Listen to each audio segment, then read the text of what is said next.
Sydney would like me to tell you to say hi to London. I'll do that. And also apologize for them getting into the fight at school. Uh-oh. Uh-oh. Fisticuffs. We're going to have to get on them for that one. Statistically, they're a really good defense. What do you see there? First off, I mean, gosh, the Cincinnati Bengals are probably one of the most improved teams. I mean, across the board.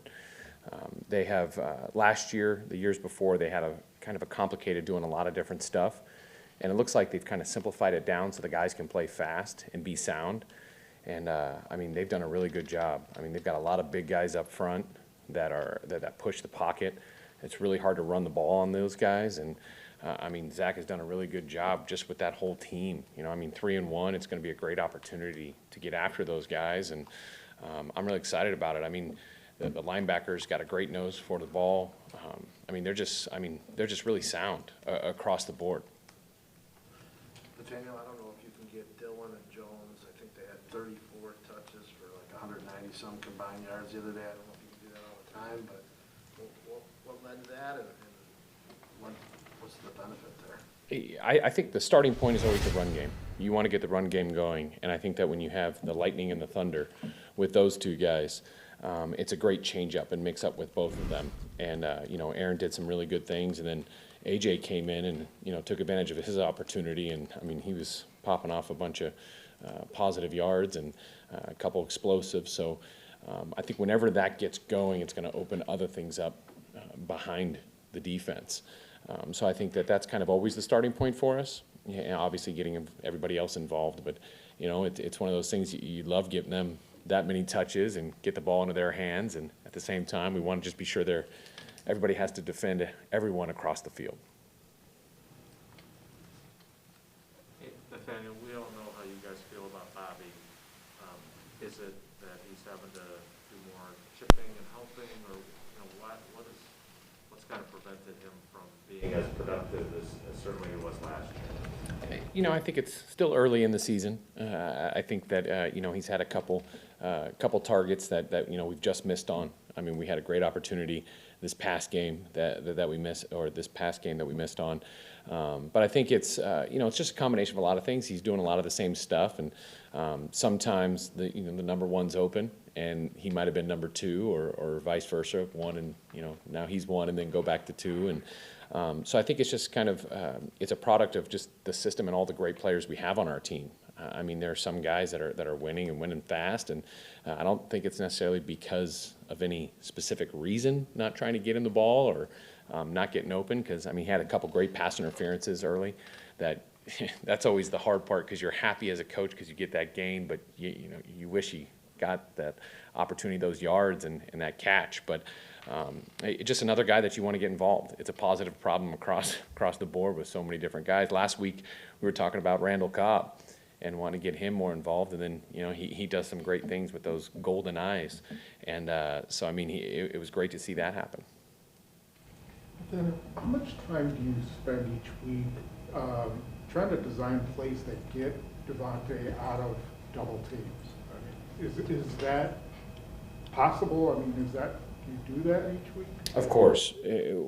I mean, Devontae's the best in the league. I mean, he's unbelievable.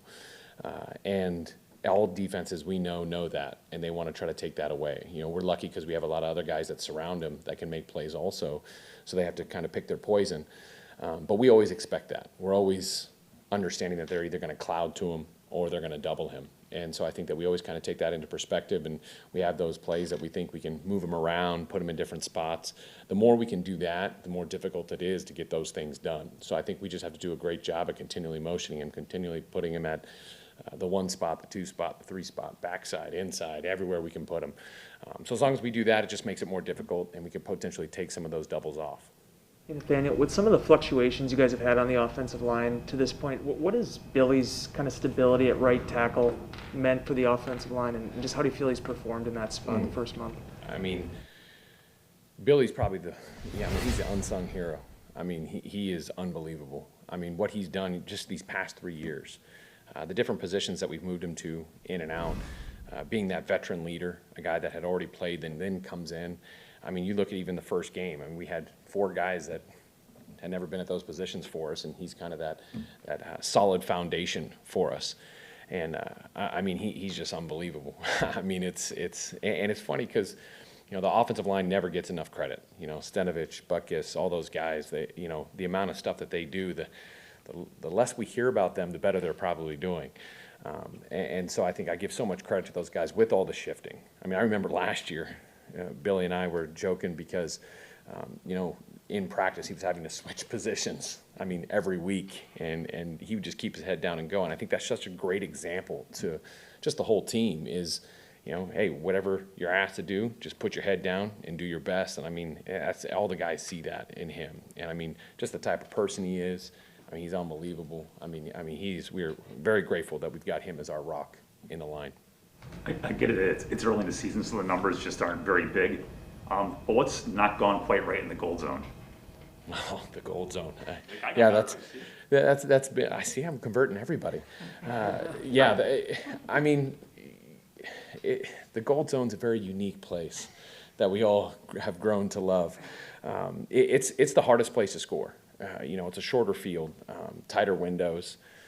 And I think that, you know, we've done a good job, not a great job, not like what we did in the past, and we've had those opportunities. I mean, we could have had another touchdown to AJ, and then the sack that Aaron had as he stepped up into the pocket. So there's just a couple things that we're missing here and there, and I think that, you know, as we move forward, we just got to keep on dialing in and hitting those open guys or doing that extra effort to get in there. But we've also had a couple long third downs in that situation, which is always more difficult. So we just got to keep on trucking and keep on finding that gold. It'll come. Nathaniel, when you guys split Aaron Jones like all the way out wide, like by the boundary, and then, you know, obviously Devontae gets attention, and then, you know, he kind of finds how much stress does that put on a defense when a guy like that, and, you know, is normally in the backfield is suddenly in a brand new spot and they've got to react to it? For defense, I would say a lot. I mean, when you're putting 33 and 17 to the same side, I mean, you really can't double both of them at the same time. And if you did, that would really leave the other side of the field with a great opportunity to win. So I think it definitely stresses them out. I think, you know, Aaron Jones has done a great job expanding his route tree from those alignments as a wide receiver. I mean, you saw it this past game, the things that we were able to do as Devontae was attracting a lot of attention and opened up some things for him. So I think that definitely is hard on defenses. It's definitely something we like to do just to, again, you know, who are they going to take away? Who are they going to double? And I think the more you can put people in different spots so they're just not always in that same original alignment, it's just something, you know, we don't want them to be able to plan for. So I think it definitely stresses out a defense.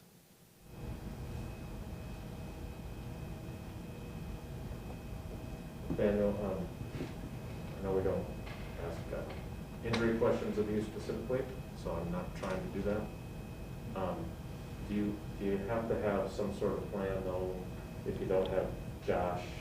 I mean, he is a center, we're talking about a finger, I know he's played through it, but do you have a couple of different options there if it comes to it? I mean, it's one of those things. I mean, looking back to last year, the year before, we're always looking at that. We're always moving people around, trying people in new positions, because the reality of it is in the NFL, that's bound to happen at some point.